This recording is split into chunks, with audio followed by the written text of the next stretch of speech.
Hello and welcome to Ginger Cookies Farm. आज का video केसर या साफरन का बारे में है, उसका कल्टीवेशन का।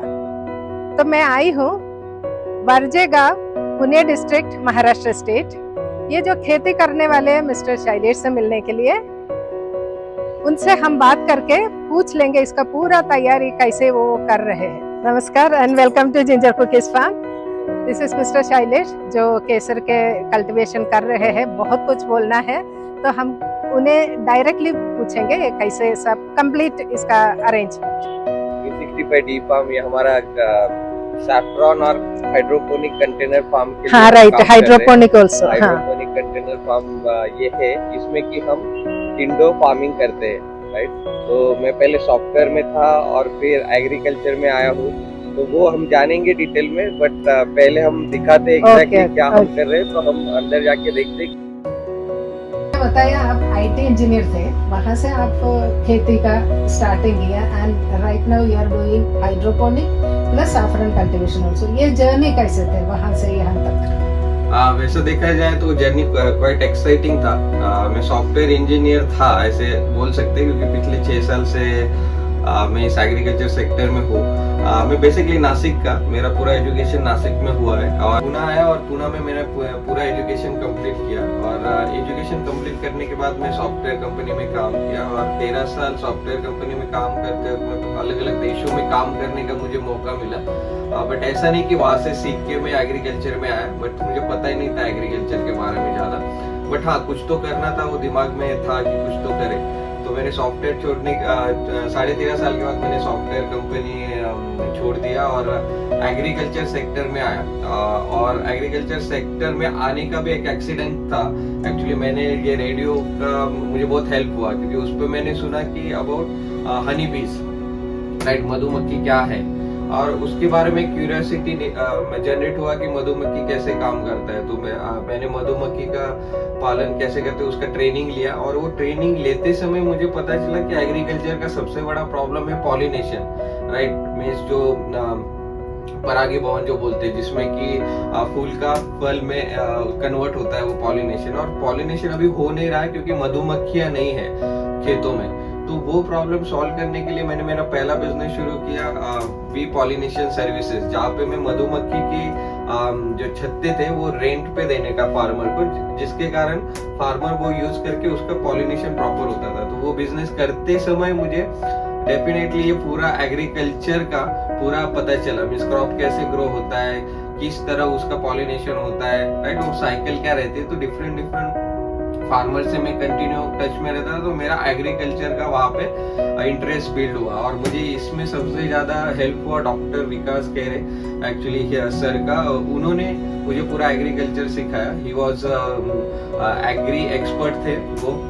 अनफॉर्चुनेटली 2020 में वी लॉस्ट हिम, बट उन्होंने मुझे पूरा सिखाया। तो ये सीखने के बाद फिर मैंने इंपोर्ट एक्सपोर्ट का मेरा बिजनेस शुरू किया। और इंपोर्ट एक्सपोर्ट करते समय फिर एक कंटेनर का पहचान हुआ। तो उसके बाद फिर मेरे जो को फाउंडर और जो दोस्त थे डॉक्टर राहुल ढाके, राइट, उनसे मैंने शेयर किया कि हाँ, कंटेनर का मुझे पता है और एग्रीकल्चर का भी अच्छा खासा नॉलेज आया, तो can be solve the problem of control environment. क्योंकि अभी जो एग्रीकल्चर का दूसरा मेजर प्रॉब्लम है वो है कि कभी भी बारिश आता है, कभी भी छाव आता है, अननेसेसरी एनवायरनमेंट चेंजेस हो जाते हैं। तो वी थॉट कि ऐसा एक एनवायरनमेंट बनाया जाए जिसमें कि ये पूरे पैरामीटर कंट्रोल हो जाए। तो we thought we can build एक कंटेनर में ही हम ये खेती कैसे कर सके, राइट। पर इसमें थॉट प्रोसेस बिल्ड हुआ और हमने इसमें कंटेनर में सीडिंग टू हार्वेस्टिंग सारा सिस्टम यहाँ पे बिल्ड किया और इसमें हमने फार्मिंग करना शुरू किया। और सबसे पहले यहाँ पे हमने लीफी वेजिटेबल ट्राई किए। तो डिफरेंट लीफी वेजिटेबल्स हमने यहाँ पे ट्राई किए, जैसे कि लेट्यूस, पार्सली, केल, और उसका अच्छा खासा प्रोडक्शन आने लगा। तो ये पूरा जो पैरामीटर है, पेड़ों को जो 4-5 पैरामीटर लगता है, कार्बन डाइऑक्साइड रहा, एनपीके रहा, एनवायरमेंट रहा, राइट, पानी रहा और लाइट रहा, इसका सारा सिस्टम हमने अंदर डेवलप किया और लीफी वेजिटेबल हमने प्रॉपर ग्रो करना शुरू किया। फिर उसके बाद हमने सोचा कि ऐसा कौन सा क्रॉप है कि जिसको मार्केट में वैल्यू है और एक्सपेंसिव भी रहे, और ये जो पैरामीटर है जो पेड़ों को लगते हैं वो इजीली दे सके। तो we came across this saffron, right. तो ये केसर के बारे में हमको पता चला, तो उसका नॉलेज हमने इंटरनेट से भी इकट्ठा किया, और इसमें जो लोग काम करते जैसे डॉक्टर एड्रेन है, और उनसे भी हम दुबई में जाके मिले, उनसे भी इंफॉर्मेशन लिया। बट हमको ये जानकारी मिला कि सबसे ज्यादा जो केसर का प्रोडक्शन होता है इंडिया में, वो होता है कश्मीर में, पंपोर एरिया में। तो वी वेंट देयर, हम वहाँ पे गए, वहाँ पे हम रहे, एक हफ्ता रहे। वहाँ पे रहने के बाद हमने फार्मर से बात किया और समझ लिया कि सैफरॉन का प्रोसेस कैसे होता है। कुछ सैंपल हमने सैफरॉन के जो बल्ब रहते या कॉम रहते वो मंगाए, यहाँ पे उसको कंटेनर में रखा, और थोड़ा सा हमको आइडिया आ गया कि हाँ इसको हो सकता है। तो हमने 500 किलो केसर के ये बल्ब लाए और यहाँ पे ग्रो करके हमने इस साल केसर का अच्छी तरह प्रोडक्शन लिया। तो हम अभी देखते हैं इनफैक्ट कि केसर का सेटअप कैसे किया हुआ है, राइट। तो लेट्स सी, मैं आपको दिखाता हूँ कि केसर कैसे सेटअप किया है, राइट।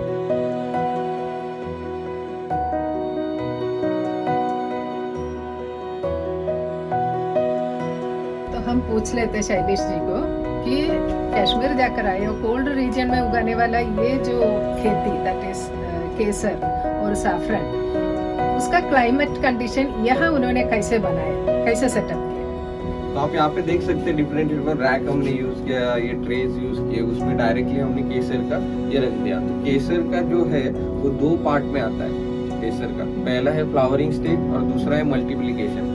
तो फ्लावरिंग स्टेज जो रहता है जिसमें कि ये केसर का कंद बोलते हैं या कॉम बोलते हैं, वो फ्लावर देता है, राइट। तो ये फ्लावर कब देता है? अगस्त में हम रखने के बाद ये सितंबर अक्टूबर में इसको प्रॉपर टेम्परेचर मेंटेन करना पड़ता है, और उसके बाद ये फ्लावरिंग शुरू कर देता है। साल में एक ही बार देता है? अभी साल में एक ही बार देता है। तो यहाँ सब जगह पे एक्सपेरिमेंट चल रहा है कि हम बहुत बार ले सकते हैं या नहीं। उसको बहुत सारा, नॉट ओनली इंडिया के बाहर भी ये एक्सपेरिमेंट चल रहा है। आप एक साथ हाँ, एक ही बार अभी लिया है, because this is our first for saffron. Because hydroponic में हमारे काफी साल हो गए, 2018 से we are into hydroponic, but saffron का आवर फर्स्ट प्रोडक्शन। तो ये 2 फ्लावरिंग स्टेज में ये फ्लावर देने के बाद दूसरा स्टेज रहता है कि ये जो बल्ब है इसका लाइफ है 7 to 8 years।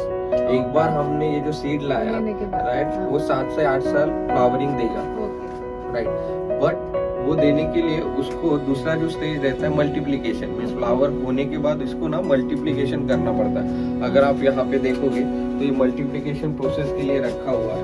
मल्टीप्लिकेशन प्रोसेस के लिए हमने ये मिट्टी का यूज किया है। This is not a normal मिट्टी, राइट, बट यहाँ पे हमने ये डिफरेंट इसका यूज किया है, राइट, मीडिया का यूज किया है।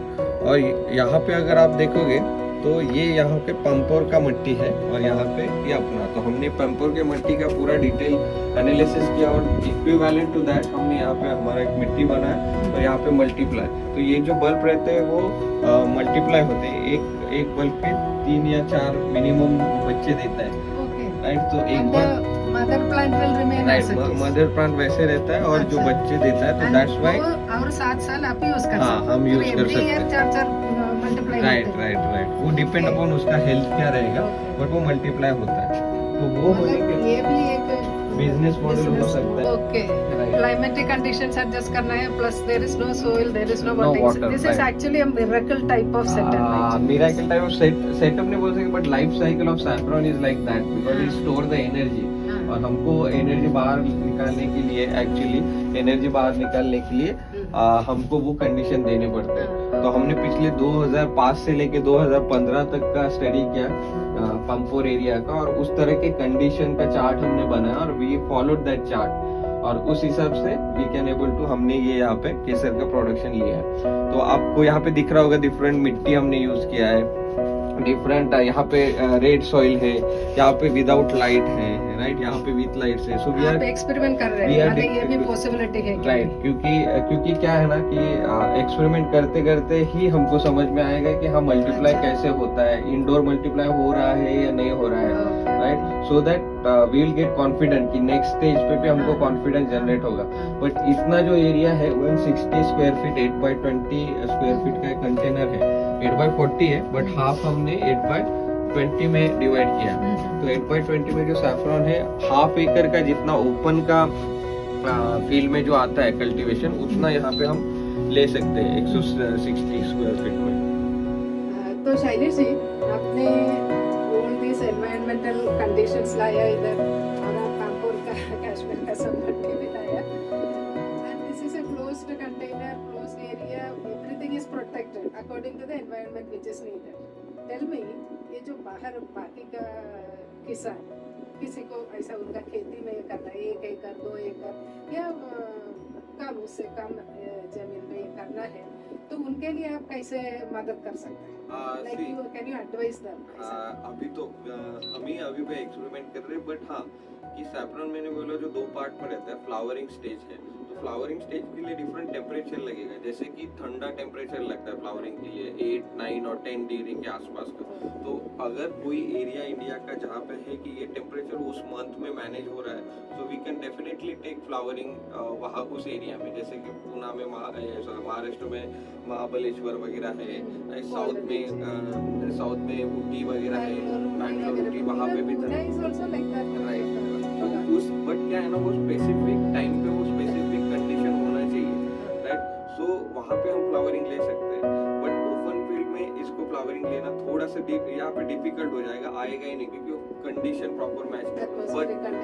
बट हम जो यहाँ पे टेस्टिंग कर रहे हैं डिफरेंट मीडिया में, अच्छा, अगर ये अगर पूरा हो गया तो हम बोल सकते हैं कि नॉट ओनली चलो फ्लावरिंग भी नहीं ले पाए, बट हम सीड का तो बिजनेस डेफिनेटली कर सकते हैं, बेनिफिशियल है। तो उसका ही वही सबसे ज्यादा अच्छा बेनिफिशियल का बिजनेस भी हो सकता है।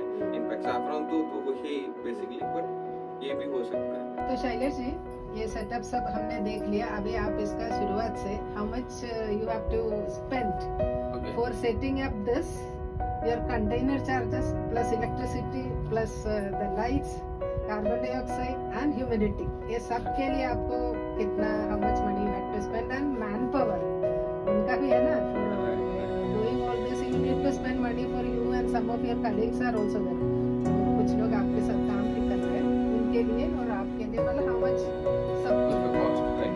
सो हमने डिफरेंट डिवाइसेस यूज किए हैं एनवायरनमेंट क्रिएट करने के लिए, तो आप देख सकते हो वहाँ पे हमने चिलर यूज किया है जो कि टेम्परेचर कंट्रोल के लिए यूज होता है, और उसके बाद टेम्परेचर कितना मेंटेन किया है आपने? नहीं, ये है डिफरेंट टाइम पे डिफरेंट टेम्परेचर है इसका, राइट। तो वो मेंटेन किया, वहाँ पे हमने एसी भी लगाया है, यहाँ पे हमने लाइट यूज किया है, यहाँ पे कैमरा यूज किया है डिफरेंट। अगर आप थोड़ा सा आगे देखोगे तो यहाँ पे कंट्रोलर वगैरह यूज किए हैं, यहाँ पे लक्स मीटर है जो कि लाइट इंटेंसिटी मेजर करता है। उसके बाद हमने यहाँ पे ह्यूमिडिफायर वगैरह यूज किया है जो कि पूरा ह्यूमिडिटी कंट्रोल करता है, डिह्यूमिडिफायर, राइट। और डिफरेंट हीटर यूज किए, यहाँ पे कार्बन डाइऑक्साइड कंट्रोल करने के लिए कार्बन डाइऑक्साइड कंट्रोलर लिया है, सिलेंडर का हमने यूज किया है, डिपेंड अपॉन यू। बट क्या है ना कि इसमें आपने जो क्वेश्चन पूछा था मैन पावर, राइट, तो मैन पावर को ये एनवायरमेंट पैरामीटर, हर एक मैन पावर मीन्स आदमी जो है उसका भी एक लिमिटेशन रहता है, वो हर एक टाइम पे वो नहीं मैनेज कर पाएगा, 1 दिन मैनेज कर पाएगा, 2 दिन मैनेज कर पाएगा, बट एक्यूरेट नहीं मैनेज कर पाएगा। तो एक्यूरेट मैनेज करने के लिए we need to take help लेना पड़ा टेक्नोलॉजी का, और सॉफ्टवेयर में होने के कारण वो थोड़ा सा मुझे ईजी गया। तो हमने हमारा एक सिस्टम बनाया, टेक सिस्टम, जहाँ की हम ये ऑटोमेटिकली मैनेज करते हैं through mobile. Because of this technology you need to use less man power, right, less man power लगता है, क्योंकि सैफरन का सबसे बड़ा, दिन में कितने देर तक एक जन को इधर रहना पड़ता है? नहीं, ये सारा मोबाइल से मैनेज होता है। अगर आप देखोगे तो ये लाइट चल रहा है, तो मैं कहीं से भी ये लाइट का ऑन ऑफ वगैरह मोबाइल से कर सकता हूँ। आप यहाँ पे देख सकते हैं, तो लाइट चालू बंद हुआ, कहीं से भी कर सकते, दुनिया की कहीं भी किसी भी कोने से wifi through you can able to ये कर सकते हैं, including temperature change, up down करना, ये सारा यहाँ पे, और ये क्लाउड पे है जिसके कारण ये डेटा पूरा रिकॉर्ड होता है, सो दैट मुझे पता चलता है कि, और यहाँ पे अलार्म सिस्टम भी है कि ह्यूमिडिटी ज्यादा हुआ तो it will give me alarm देता है, तो वो उसका हेल्प लिया, उसके कारण मैं थोड़ा सा पैरामीटर अच्छी तरह मैनेज कर पाया।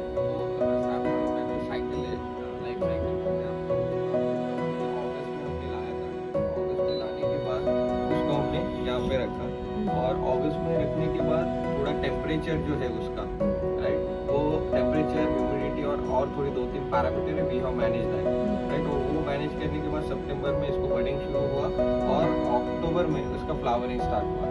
तो फ्लावरिंग अक्टूबर में आया, अक्टूबर में फ्लावरिंग आने के बाद फ्लावरिंग जल्दी उसको हार्वेस्ट करना पड़ता है, 2 या 3 दिन में ही फ्लावर हार्वेस्ट करना पड़ता है। और हार्वेस्ट करने के बाद एक्चुअली उसको प्रोसेस दूसरा होता है मल्टीप्लिकेशन। तो यहाँ पे देखोगे तो आप यहाँ पे मल्टीप्लिकेशन के लिए हमने रखा है। तो दिसंबर, जनवरी, फरवरी, मार्च यहाँ पे वो मल्टीप्लाई होता है। और मल्टीप्लाई होने के बाद अप्रैल स्टार्ट और एंड में, अप्रैल मई में वो सूख जाता है, ऊपर के जो ग्रीन है ये पूरा सूख जाता है। और नहीं, जो कॉम रहता है, बीज रहता है, वो एनर्जी स्टोर करता है। और वो अप्रैल एंड, मई, जून, जुलाई और अगस्त का पहला 1-2 वीक यहाँ पे ये नॉर्मल स्टेज में रहता है, वहाँ पे कुछ नहीं होता है। तो वो नॉर्मल स्टेज, और उसके बाद का जो मैंने प्रोसेस करा अगस्त के बाद वो पूरा प्रोसेस शुरू होता है। ये उसका लाइफ साइकिल। तो वीडियो यहाँ खत्म होता है। सर ने हमको बहुत अच्छा इंफॉर्मेशन दिया है अबाउट सैफरन कल्टीवेशन। जिनको इंटरेस्ट है वो कर सकते हैं। And one thing I want to say is इनका एक ट्रेनिंग प्रोग्राम चल रहा है, उसका लिंक और टाइमिंग ऑल डिटेल्स शेड्यूल मैं वीडियो के साथ देती हूँ डिस्क्रिप्शन में या फर्स्ट कमेंट में देती हूँ, आप देख लीजिए। अकॉर्डिंगली आपको कॉन्टैक्ट कर सकता है जिसको इंटरेस्ट है। एंड बहुत सारे इंफॉर्मेशन दिए, उसके लिए thank you very much Shailesh ji. And thank you for watching Ginger Cookies. I am very sure आपको ये वीडियो अच्छा लगा होगा। Please like, share and subscribe Ginger Cookies. और नेक्स्ट वीडियो लेकर आने तक बाय। Thank you.